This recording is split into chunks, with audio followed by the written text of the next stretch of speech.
What up? Welcome to Homegrown Hustle, where local brilliance takes the center stage. I'm your host, Matt Eichmann. Together, we're about to embark on an inspiring journey.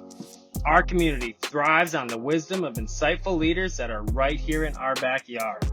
And we're bringing their expertise to your ears. Whether you're an aspiring entrepreneur or simply seeking inspiration, this podcast is your guide. Join us every week in celebrating innovation, guidance, and the power to inspire greatness. Let's explore the stories that shape our local business landscape, and together, let's ignite the spark of excellence.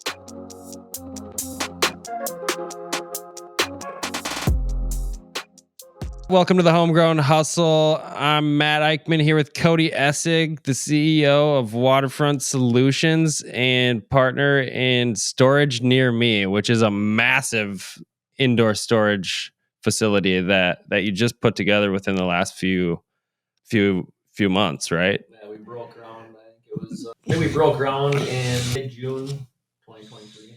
Yeah, and then you just threw up a bunch of buildings, plans for more. Honestly, man, I'm just grateful we made this happen today. We moved some things around in the schedule. You made it out here to Forest Lake. I have been fascinated about dock companies and have wanted a barge pretty much since I met you and knew that you had a barge. And tell me what it's like living the life of installing docks and what people don't know about that industry. Well, I guess I'll start out by saying it's a lot of fun and a lot of fun. That's for sure. It's pretty much, most people think that it's just a few month industry. And some companies do just operate more off just open water and spend the time putting docks in, and then they take some time off in the summer and then they pull in the fall. And then there's other companies like myself that we pretty much are busy all year round. As soon as before the ice even comes off, we're prepping for it. And there's, some house tarps to put up and things like that we can do in advance. And then once the ice starts opening up enough, we'll try to get the barge in the water as soon as possible, even if the ice out hasn't been declared. And, there's always usually a smaller bay on the lake. The ice came off completely. And so if we are able to get in there and get a jump start, we'll do that. Otherwise, there's some smaller lakes that the ice comes off before Minnetonka, which Minnetonka's are. So pretty much you're right there when the ice is melting and trying to install as many docks as possible, as fast as possible. You said for the first 6 weeks of the year, you guys are going 7 days a week. Yep. That is intense. How did get wore out, but you do it for customer satisfaction. That's what you were saying, right? Yep. Okay, so it's intense. So when I first met you and started learning about the industry, what I learned is that there's not really a lot of kind of sort of do this. You're either all in and you're doing this and you're growing it, or you're not really doing it. So from the moment I met you, I knew you were going to have an extreme level of success just because that's kind of how you were wired.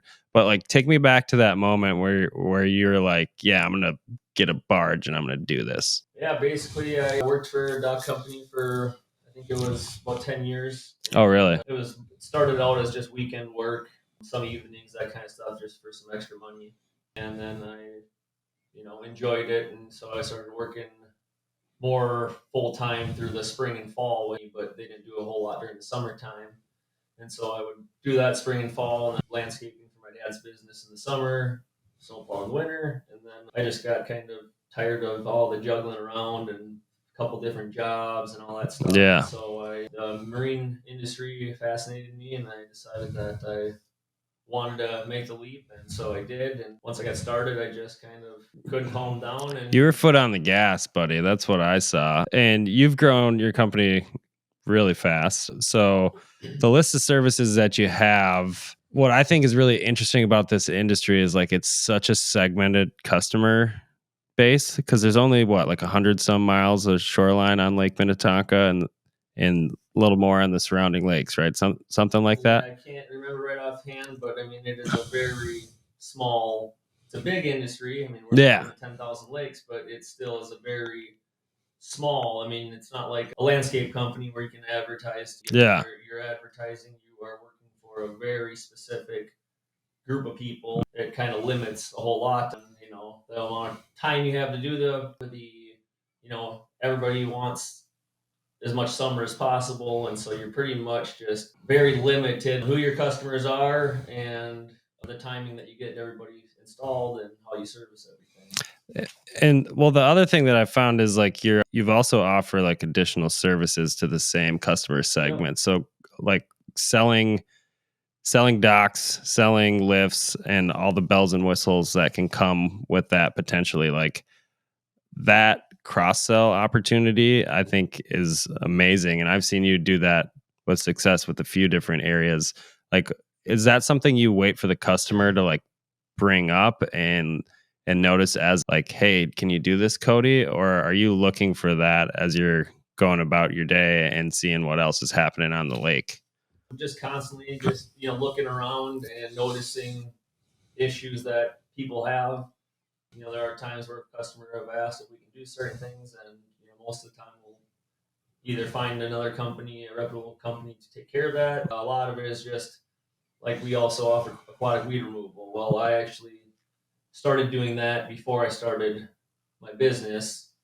I started doing that just as something when I was trying to make the transition, because I, didn't really want to landscape anymore. But I was working for the dock company that just did the spring and fall work, and so I ended up deciding, well, I could capitalize on offering a weed removal service, aquatic weed removal service, to my existing or the company I used to work for, and basically offer another service so that it could be more of a one-stop shop. And then as I transitioned into my own company, well, I just combined it together at that point. And it's just one of those things that your customers, if they trust you and want to deal with you, they would much rather have. It like simplifies their life, Exactly. which is the whole purpose of the services that we offer Right. to these customers. Is The clientele, on the lakes most of the time. Most of them are very busy.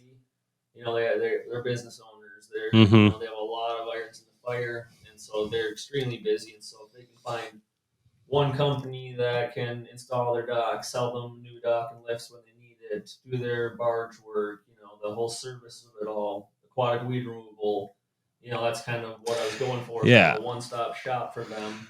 And then on top of that, decided to start the storage business because a lot of the people that I deal There's with, a new problem that they have. What do I do with my boat? Exactly. They don't have, the space for people to store their boats and their RVs and all that stuff is very limited these days with, associations and stuff don't want stuff parked there. And so a lot of these people don't have places to put their stuff. And also on top of that, they don't, have the time to deal with getting their boat to storage, or they don't have a trailer for their boat. Yeah.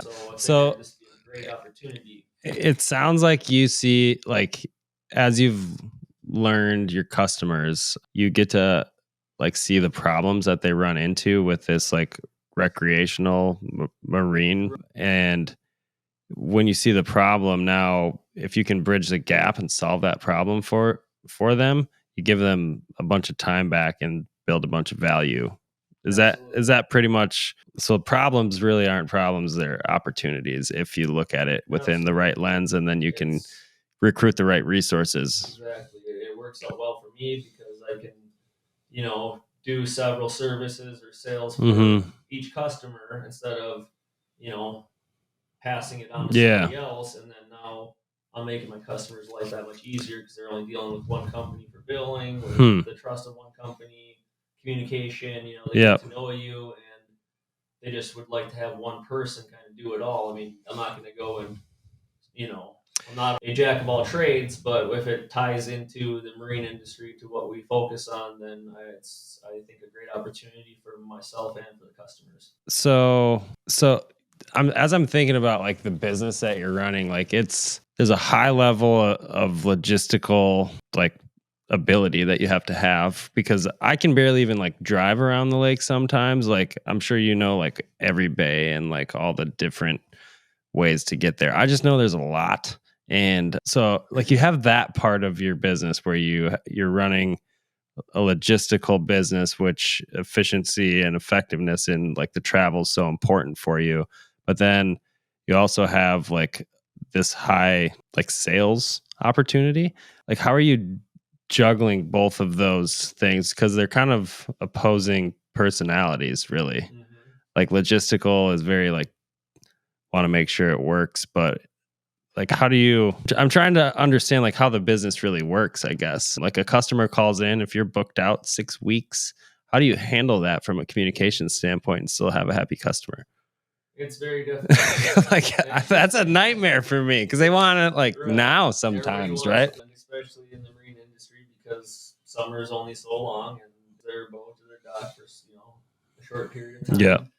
So it's a lot. There's a lot to, like you said, the logistics of getting this around, and you got an existing customer that wants to buy a new dock or lift. That's awesome. I'd love to sell that to them, and we do, but it can't. also adds another big wrench into our schedule because we have to make up for that extra time that's going to take to get the dock assembled, the lift built, whatever it takes, get it transported over to their property. I mean, it adds a lot of extra time. We try to encourage our customers to, reach out to them throughout the winter several times and just try to. If you want new stuff, you should buy it now. Time if you don't want to, delays. It'd really help us out. So it helps a lot doing that, but there's still plenty, that decide to buy a new boat and need a larger lift or want to make a last minute change. So then do you have to develop relationships with these marinas that are around Lake Minnetonka as well? And like the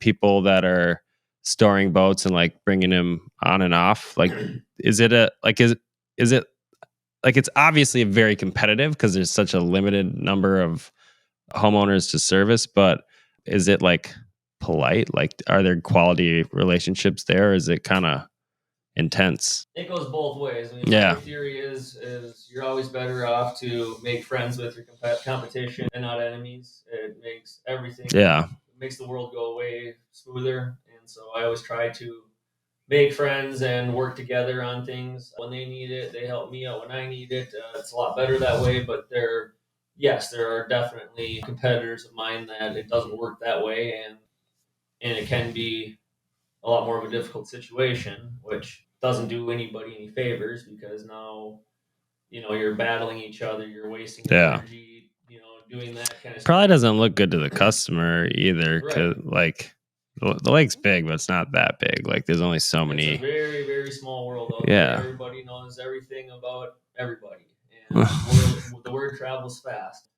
And that's another thing that some people do, and I really think it's just not a good thing to do is bad mouth your competition or stuff like that. Just taking the high road, like it kind of simplifies everything. Trying to knock somebody down, even if you feel they're not doing the right thing, doesn't really make you look any better.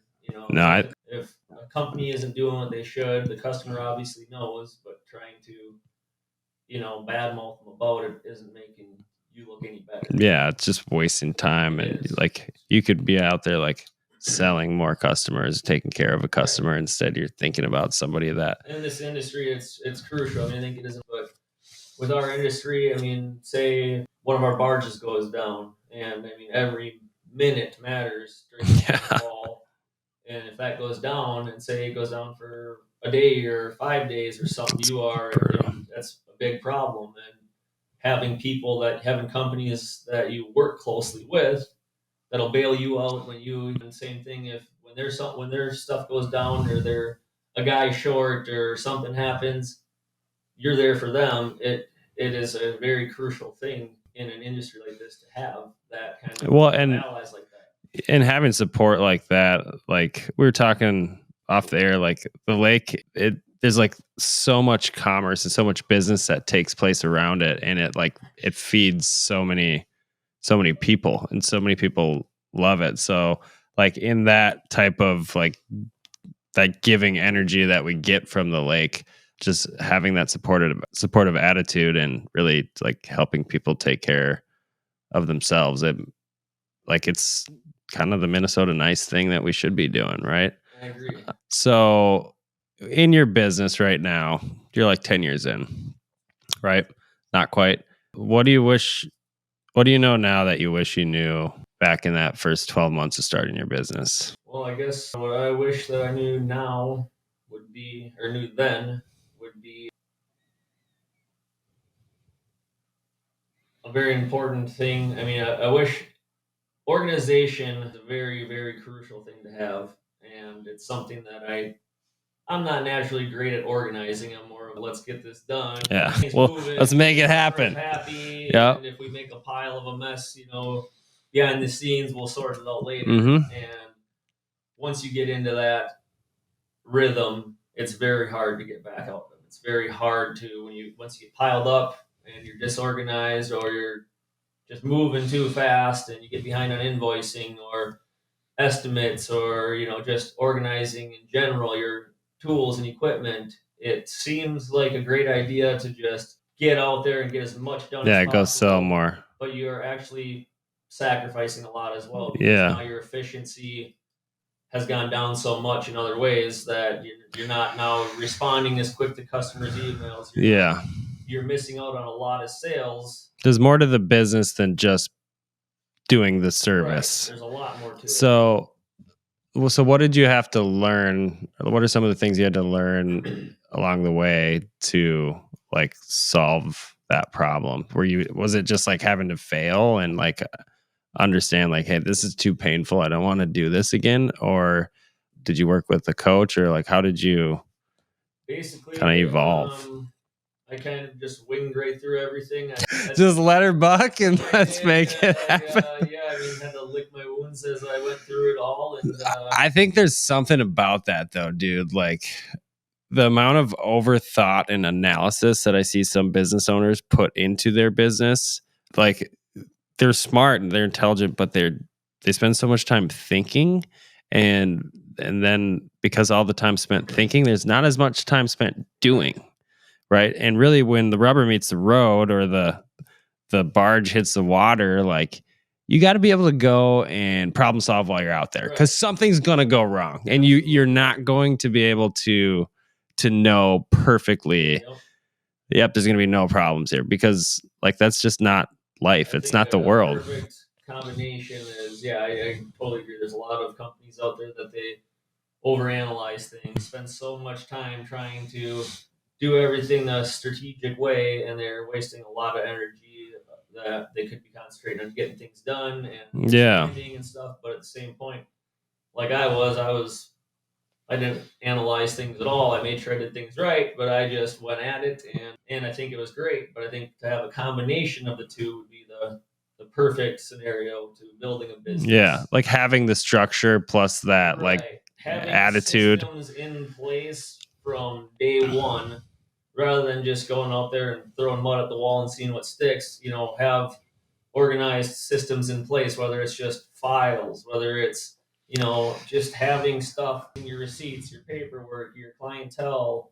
I used QuickBooks right away, which is a great way for that. But at the same time, you're not, big mistake that I made was, I would concentrate so much on getting my customers' docs in and sales and just making them happy that I would know what, I would document stuff. But sometimes it would turn into 6 months later when I'd find you're like, oh, I got to bill them or something. Get through, the big install, and I wouldn't send out a single bill until it defeats the whole purpose. Right. And then you start thinking, even if you can cash flow and you're doing fine that way, well, you end up forgetting little things, and then you have to look back through pictures and text messages. Dude, this is my life for so long. Yeah. And so what we've been doing a lot, I've delegated things to my crew. Mm-hmm. I've got Brianna in the office now, and she was working part-time for several years. She's now full-time, and we've been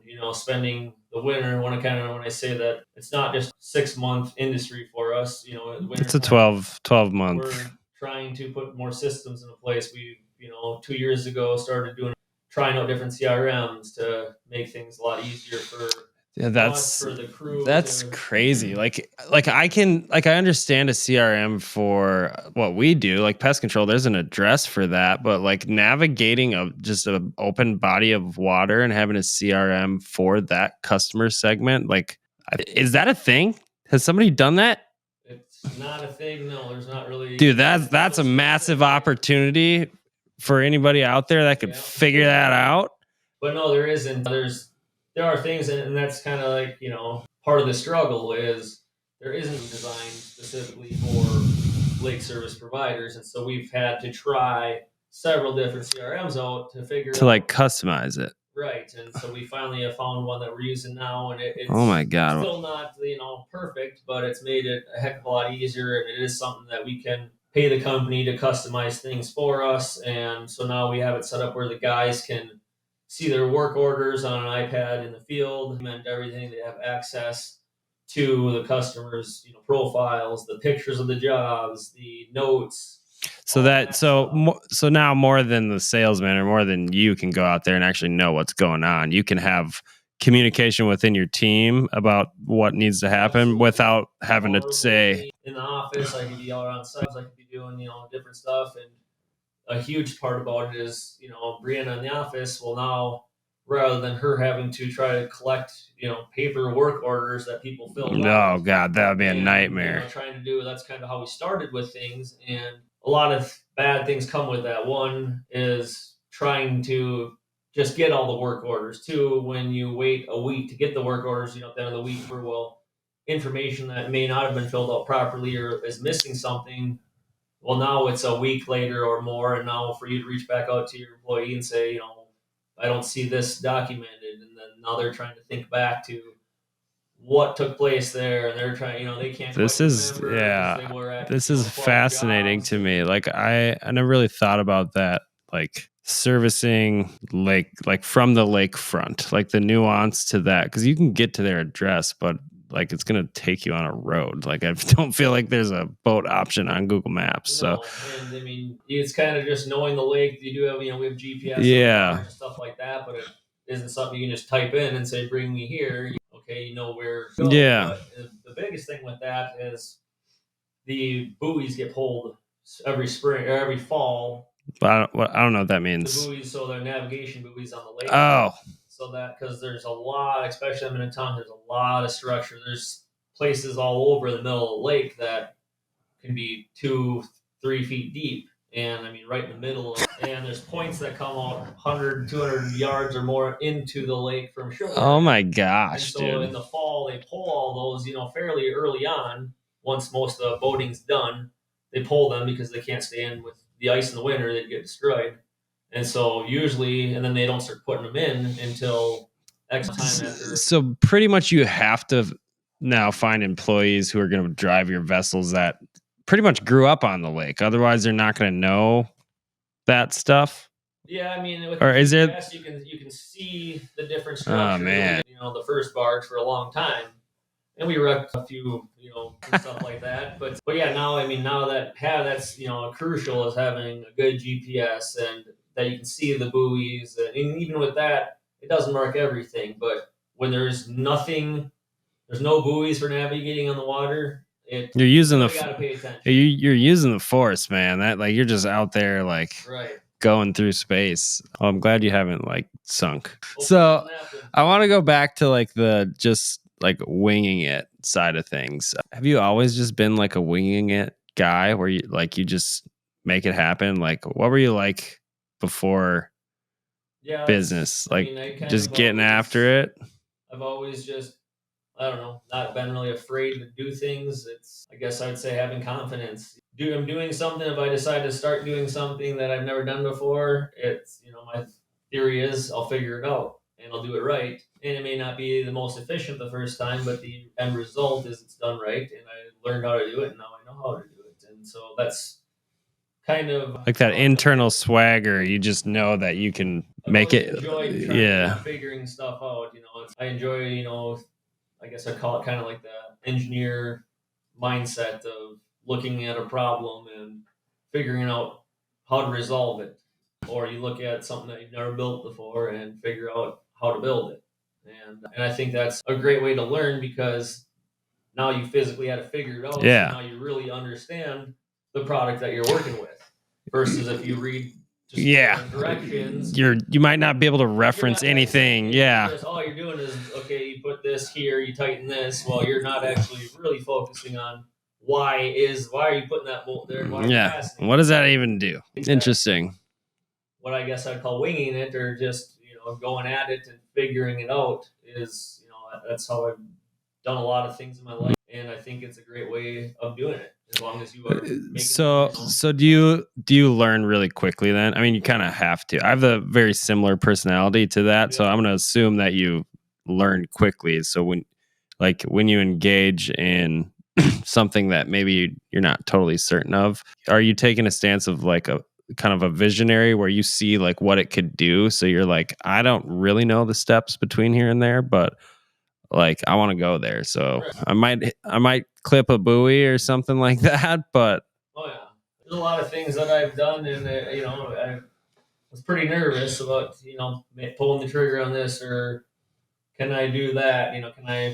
Will the barge pick up this big boat lift or not? I know it, but as long as we do it in a safe way where nobody can get hurt, and it's like, I guess we'll see. we'll see. Like we have to test it, right? Absolutely, you got to make sure that you know what your equipment's capable of, and I kind of just put that same mentality through life. It's like no different than renovating a house. I've had a couple houses, and I mostly myself. And when I bought my first house, did I know anything about plumbing? No. Did I know much about electrical? No. I mean, it's just you figure it out. So something I ran into with having a similar like attitude about like approaching problems in my business, something I ran into as I was trying to build my team is like they needed more reference points than just like you go out here, you do this thing, there's going to be this and this, you have to keep this in mind. Like that's not a good standard operating procedure, right? Yeah. So did you have to find employees that like understood kind of sort of what you were trying to do, or did you have to like slow down and actually build SOPs for yourself? I guess I would say it kind of went both ways. Yeah. Or, people that I've hired that had, not many of them have ever had experience in the actual, dock and lift installation business. Yeah. They have, the background, they have the mechanical aptitude, they sometimes you just need bodies, right? Right. Sometimes you just need the extra hand, and as long as you have people that kind of guide traffic and keep stuff moving, that's how I used to do a lot of it. Was I had some guys that were You're really just good, directing traffic. and then I had some weekend warriors, guys Gotcha. that just help on the weekends, and they were good workers, but they didn't have a lot of knowledge in what we were doing, and so that's kind of how we did it. We'd have a couple of good guys on each crew and to keep stuff moving. But the negative that I found with that is when you have that kind of a rhythm going, then myself and the guys that know how everything is done, They are do all spending the more work. time Yeah. now directing traffic, and then they are actually putting stuff in the dock in or lifts in or doing this themselves, and they're the most efficient person to be doing it. And so I've actually started to learn that more equipment, having better equipment, and having less guys, but guys that know what's going on. They're skilled, that are reliable, and that are skilled. Yep, exactly. And we are more efficient now with half the guys with having better equipment and a skilled team. just because now you don't, with the equipment, you don't need as many guys, and when you don't have as many guys, there's not as much like wasted energy. Right. It's more focused, and it can be done with like an incredible. It's like laser focus. I feel like these guys have crushed like 6 Mountain Dews by like 8:00 in the morning. And and then they're just like, yeah, boys, let's get her done. I got a case in the back, and just keep going here. Fascinating. So with the marine industry and like the recreational side of things, especially, what I've seen in like the 10 years I've been around the lake is there's always like a new thing that year. Like there's innovation that happens really quickly. How do you go about like staying at that like leading edge of the industry to make sure that when you speak to your customers, like you can have relevant conversations and look like that subject matter expert? Like, is there like a dock installer association or like a marine, like, I don't even know where I would go if I were trying to learn this, other than trying to teach in college. There's no course for this one. I guess there's not. I mean, I'm sure there are some things out there, but probably more in if you go like down south to the coasts and stuff like that. Ocean and stuff like that. There's probably I more see. of that kind of stuff because it's a bigger There's industry more, and it's year yeah. round, and you know what I mean. But what I do, I guess, is I'm always researching things, trying to find new products that I see an issue my customer has, and I try to look into what could I find that could solve that problem. Is it a product? Is it a service?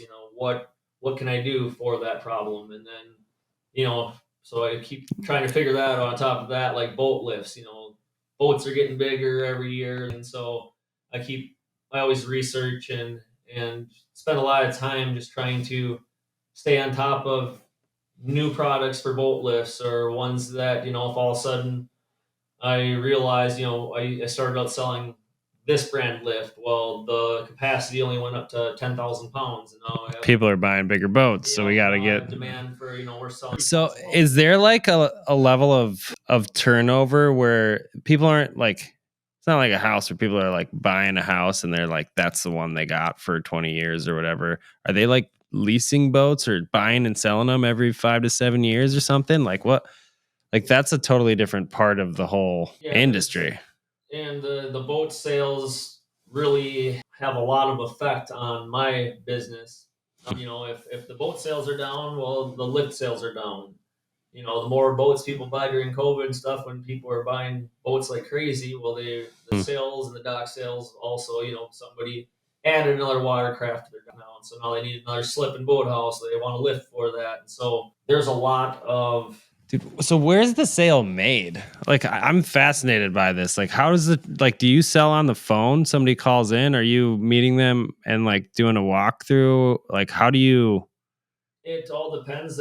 So my existing customers that we have, a relationship with, those kind of people. I already know the lake bottom that their dock's at. If it's soft, muddy, deep, whatever. So I know exactly already what they need as far as the type of lift for their situation, and then so some of the situations I can do just from a phone call or a computer, just emails, and they trust me that what I'm going to offer them or try to sell them is the best for them and their location. But there's a lot of new inquiries as well that I think it's important to maybe start out asking them some questions via email or phone call to get the ball rolling. But then, if they are interested in the product you're talking about, and making a site visit and meeting them, at minimum making a site visit to go make sure that the product you are going to sell it's going to solve their problem. Proper. Interesting. There's a lot of people that there's somebody without seeing, they've never even been to the lake before. Well, then they go and install it. Yeah. And it's not going to work because it's too much. Dude, as I'm hearing you talk about this, I'm thinking about like how I would create a standard operating procedure. And I don't know if you can. I think like you have to be able to wing it to be able to like get this stuff done. And winging is probably like not the best term, but just like taking action and like creating movement in some direction and then figuring it out along the way. You think outside the box. That's for there's a lot. Every day is a new day. Yeah, we have our annual customer list that we install each spring and fall. Some of them we might might change hands to a new. Somebody might buy the house, and we may not do that dock anymore. It does change a little bit, but a lot of our business is repetitive customers and whatever. That's but it's so interesting to me. All of a sudden 2 years ago we had the bad drought. And no one can even go on the lake. Well, a lot of these people, again, don't have a lot of time. They have this dream of using their boat every day, but they use it, some of them, once a month. And so it was like water drops. It was a big mud pit over by my area. There was boats stuck on lifts. All wouldn't go low enough to get them off, so we had to crane lifts off or boats off of lifts, and like that was a new thing. So you're always running into new. So, and I tell my team this sometimes now, like sometimes it's like, it's not, you don't get as much juice for the squeeze if you like spend time just like making an SOP. Cause like crap like that's going to happen where there's a major drought and You're not gonna. Yeah, and what do you do? All you want, and it's, and it has to happen fast. Right. Do you ever second guess yourself? Not really. There's times where I definitely like you think about stuff. Yes. Within the time frame that you have. I'll second guess. Yes. Okay. Yes, I do second guess myself. But at the end of the day, most of the time, the stuff that I was a little nervous to try or do, it went well. It might have taken longer than expected. Yeah. There might have been some hiccups, that kind of stuff. But most of the time, when I am going to do something that I'm not comfortable with, it's not something that I'm not going to do something that I'm not confident in the end result and the safety of everybody and all that stuff. So yes, there are times where I second guess things, but I try not to ever put myself in a situation where I can't figure it out or can't. You're not in over your head. You're. It's just a unique situation. You just do that. I love the fact that you can do that. I know you're gonna have like a lot more growth. So like, tell me a little bit about like what, because the more I talk to you, the more I just see you're a visionary. So like we've been talking a lot about what you're doing actually in the water. We touched on the storage that you have earlier on, which is a brand new endeavor for you. Like what's the next like 5 years look like for you? Like what are your goals with what you're trying to do? There's 10,000 lakes. So are you trying to go to these other lakes? Is it like the business is so hyper local in certain areas that it doesn't make sense to expand? Like what's your vision, man? Well, I've had a lot of crazy thoughts. Yeah. That's for sure. I mean, the sky's the limit. Yes, we are limited in our industry with lakes, but I've checked into and I'm still checking into stuff as far as like going south, taking the barge south in the wintertime and working on piers and stuff. Oh, just like going where there's water. Yeah, like go down to the coast and maybe not work on the coast itself, but the backwaters, the brackish water. There's rivers, there's smaller bodies of water that tie into the coast. Expanding your customer base through geography, like you're kind of forced to find another segment of customers that's in an area that you can serve. Right. Just a whole different something, totally different, but it still ties right into what we're doing. I've talked to my team about it, and some of them are, think it'd be great to go spend a few months down in the winter. Minnesota kind of sucks in the winter. This winter wasn't that bad, but like great compared to normal, yes. So do you have a good first quarter then with your business? Yeah. Yeah. Are all the docks in already? I would say we've been installing for 5 weeks now. Okay. And that's what's today's date? Today's date. 10th. Okay, so average ice out on Lake Minnetonka is April 15th. So we've already been installing for. Everyone's gonna love the lake this year. Then by the time the average ice out date hits this year, we've already been installing for a month and a half, basically. And so everybody is. So now you have that. So now you have this extra time. Yep. That I think for a guy like you can put now your thought into those areas of expanding your business. So my guess is you're gonna have a lot of opportunity to grow this year because now you've accelerated your workflow and got through it earlier just because of like the climate. Right. So yeah, that's exciting. It is. So what other kind of crazy ideas you got besides going out of the state? Like, are there other like opportunities within the niche of like serving the Lake Minnetonka? Yeah. So we do aquatic weed removal as well. We've kept it just more eco-friendly, scuba diving, pulling weeds out, that kind of deal, which is a very effective and great method. Yeah, we're gonna start an aquatic pest control company. That's what we're gonna do. Very well, right there might be the next week. Let's do it. Let's start it right now. All right. Write it down, Danielle. This is the day where we start. Yeah, I'll get my lawyers in the corner over there. He'll throw it together. So that, because like there's so much going on in the lake and just like the chemistry there. So all the weeds make it like gross to be in the lake. And when people spend as much money as they spend to be on the lake, they don't want to like feel like stuff is touching them. Absolutely. And it's getting worse all the time, And it's like, is it invasive stuff too then? Yeah, a lot of it is a lot of the issues is invasive plants. And okay. So like the zebra mussels. So the zebra mussels have made a very drastic change in the the lakes. Yeah, the environment overall. Not only are they a nuisance where they're sharp and you're walking on them and cutting yourself and this and that, but Yeah. they filter the water. They stick to the bottom of boats and clog up, the intakes and problems there. They cling to docks and all this stuff, and so now when you're trying to service the dock, there's these big it's a big razor blade, pretty much. Very, very sharp. And then the biggest it's a workplace hazard. They filter the water. That's basically how they feed, is by filtering water, and so they have made a big difference in the clarity of the water, which is great. But in return, it screws up the whole ecosystem of the lake, and so now different species that are struggling. And, I was thinking we'd like zebra mussels when they're filtering Lake Minnetonka. Yeah, that's what most people think. Besides whatever that's doing, it's clearing the water. But what happens now? Back to the weeds. Well, because of the water clarity, now sunlight is penetrating deeper into the lake. And so now they can. Now we're getting more. In general, there's better clarity, which creates a better environment for the weeds to grow. Which makes it worse clarity then.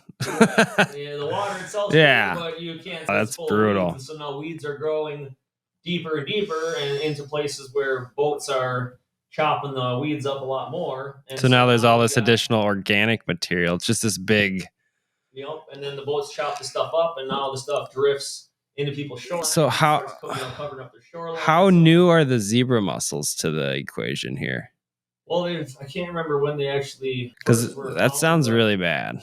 The funny thing is one of the first time I ever seen zebra mussels was up on Leech Lake. When I worked for the other company, we would do some work. We'd do a up north run, and I think it was either Leech or Pelican was the first time we knew that there were a couple in Minnesota that had them, but it was like nothing I've seen yet. We've heard about it, and I pulled up one of the pipes in the fall, and there was a few zebra mussels. A big knob of zebra mussels. The pipe normally was a 2-inch pipe, and now it was like a 4-inch. And so I took pictures of it to send to the DNR to let them know that that they're in here.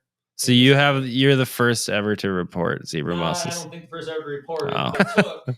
When they made the first lake service provider pamphlet, they used your picture. My picture. They shout out Waterfront Resolutions? Well, I wasn't even in business then. That was what I took the picture when I was working. Do you still have that picture? I think I do. Yeah, I still have the booklet. Discovered the first zebra mussel in Minnesota.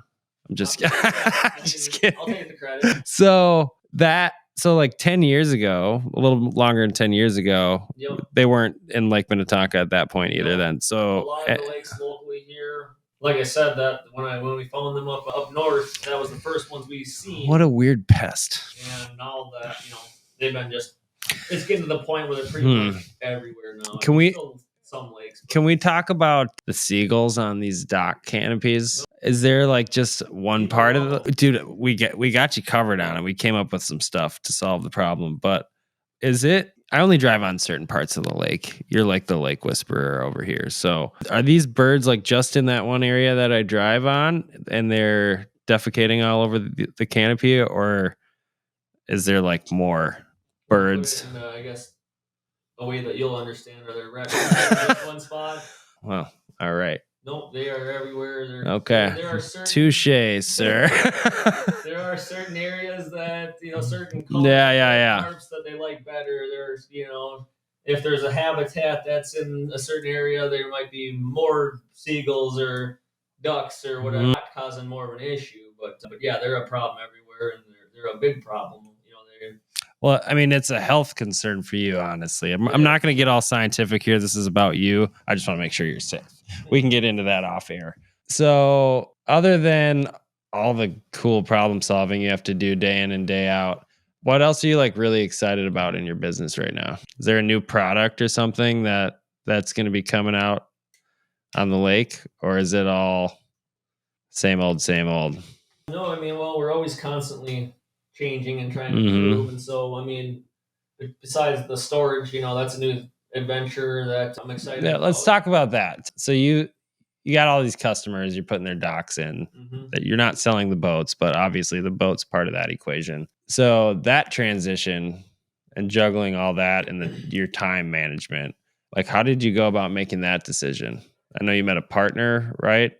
And then where'd it go from there? Yeah, basically, he has been in the boat storage industry for like 20 or 22 years. It's an And industry. so, and he's been managing, different parts of it since he started for the most part. And so he's got the knowledge when it comes to storing the boats, servicing them, transporting them, all that stuff. And so, he is very educated on that standpoint. I have the knowledge and stuff when it comes to the lake part of it, and I have a lot of clientele that is good resources for generating customers for storage, and also being a business owner already. I've started Waterfront Solutions from the ground up, and so we had that foot in the door between my partner's knowledge and my knowledge. It was just a great combination. So you saw the synergy. Yep. And so, yeah, we were both kind of individually looking for property to start a storage facility. We didn't really ever have intentions of doing it together,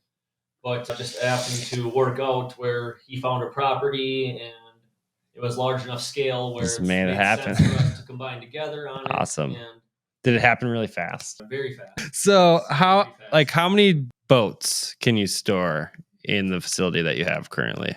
Because I know you're not at capacity yet, but I'm sure you'll be there soon. And if I had to guess, you're going to have another couple buildings being built soon, just because that's how you roll. Currently, we have 5 buildings standing, and so out of the 5 buildings are 12,000 square feet each. So we got about 60,000 square feet of storage right now. We have approval for a 6th building currently, and so as we fill up and when the demand reaches a point that we need more space, we will put the 6th building up at that point. And then, if we still see demand for more after that, then we'll see if we can't get approval. So are you going like vertical? Like when you're storing it, is it like I'm going to store your boat on this rack and we're going to use my boat trailer to drop your boat in? Or is it I'm going to use your trailer and I'm going to park the trailer back here when we're done, so it's a year-round thing? Per customer basis. So oh man, some of the customers have their own trailer. So much variability. There's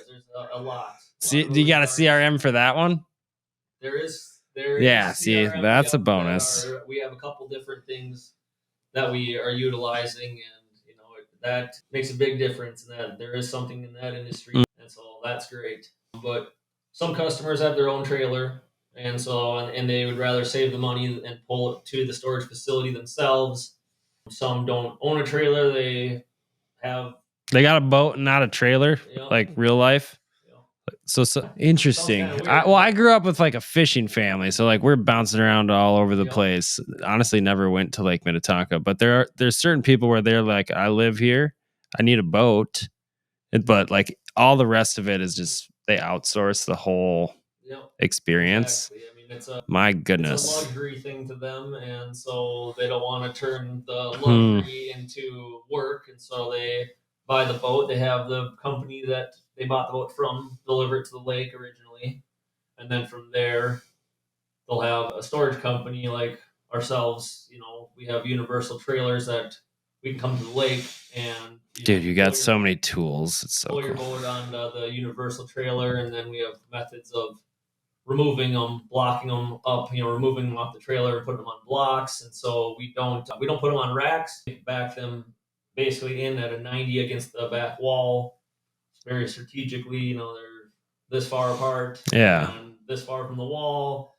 And you're taking advantage of that 60,000 square feet. In a way that it's still easy to access each one, even if for some reason a customer needs to get their boat out for something, for some service in the winter, we're able to still easily access their item, where some storage companies just pack it in. There's just so much industry built off of this marine. Oh, yeah, we only we're not even fascinating. Well, I know we're kind of getting to time here. We ask our people, anyone who's a guest on here, we ask them a question.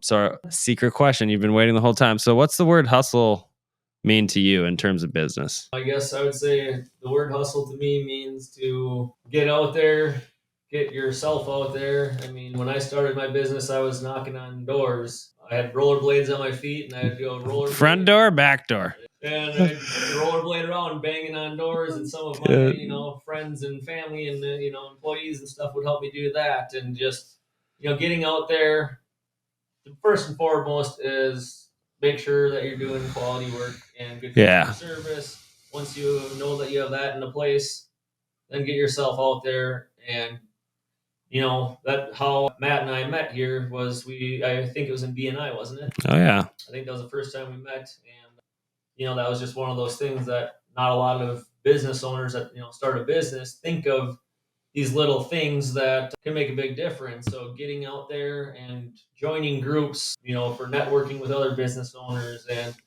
I've even set up at the landscape arboretum and put a booth there, and just done a lot of creative things. And some of it was a bust, some of it was a home run. But even things, I guess, a very important thing that I can say is that never think that your efforts are not benefiting you. Because even, for example, at the time when I started BNI, I was there for probably 6 months, and nothing really came out of it for a while. And so I was getting discouraged and all that stuff. And look here, now we're sitting here doing a podcast today, and it was however many years ago that we met through that. Yeah, it's crazy. If I hadn't joined that, I wouldn't be sitting here right now. And same with times where I went out and done some certain advertisement or joined this group, and you might not see the results right away. And then all of a sudden, 3 years down the road, something that took place from, something you did years ago, now you get this huge benefit from. And so I think that just getting out there, like not being afraid. Not being afraid. Absolutely. There's fear. Fear will get you nowhere. Be confident and just get after it. Yeah, just do it. So Nike actually took that slogan from Cody. So I'm sure there's going to be some people listening to this where they're like, I need to get a hold of that guy. If there's anyone around the Lake Minnetonka area or any of the surrounding lakes that wants to get a hold of you, what's the best way for them to reach out to you? I mean, email is the best way, as far as, because as I was saying, putting systems into place, a big thing that, with the CRMs and having Brianna on this, and so she keeps track of all the stuff, so we don't forget about, people contacting us and whatnot. If people call me, well, especially this time of year, my voicemail fills up like daily. And so if I don't start listening and oh my gosh, in between jobs, and same with text messages, stuff just gets bigger. We got some workflow stuff to work through after this. Can call me, text me, email me, Facebook Messenger, any of it. I'm happy to communicate however, but if you can make the initial contact, email, that way. What's the email address? I guess I would say do it at Brianna at wfsmn.biz. BIZ. That's a great initial contact, and then she can kind of keep me in line, or she'll crack the whip for us. Exactly. Okay. Who should, I guess, take care of that certain request. So. Awesome. Well, you're an amazing guy. I'm surprised you had time in your schedule to come out here to Forest Lake and do this for us. I'm super grateful for you, man. Looking forward to seeing what you do in the future. Time for the good stuff. Every day. Yeah. I mean, you got to make it happen sometimes, right? So are you on social media also? Yep. Is it Waterfront Solutions on Facebook, Instagram, all that stuff? Or is there... it'd be Waterfront Solutions. Gotcha. Yep. Sounds good, Cody. Well, thanks again, man. I really appreciate your time. Looking forward to seeing what you do. And this aquatic company too. I'm trying to get a barge, bro. So another year from now, we'll be doing a podcast about the new jump we made. And well, I know some people in that space, so I'm not even just saying that just to throw it out there on the air. I do hope this is the beginning of that, because that would be cool. Anyway, thanks again, Cody. Join us on the Homegrown Hustle. This man's amazing. Burning the candle on both ends. Never runs out of candle. Thank you so much, man. Have a good rest of your day. Thanks again for joining us on Homegrown Hustle. Our local business community thrives because of the brilliant leaders right here in our backyard. And it's been an absolute privilege to provide them with a platform to share their invaluable expertise. Stay tuned for more insight, wisdom, and inspiration from our local business champions. Don't forget to subscribe, rate, and review us on your favorite podcast platform. Together, we'll we'll continue to nurture and expand our homegrown success stories. Matt Eichmann signing off until our next insightful episode.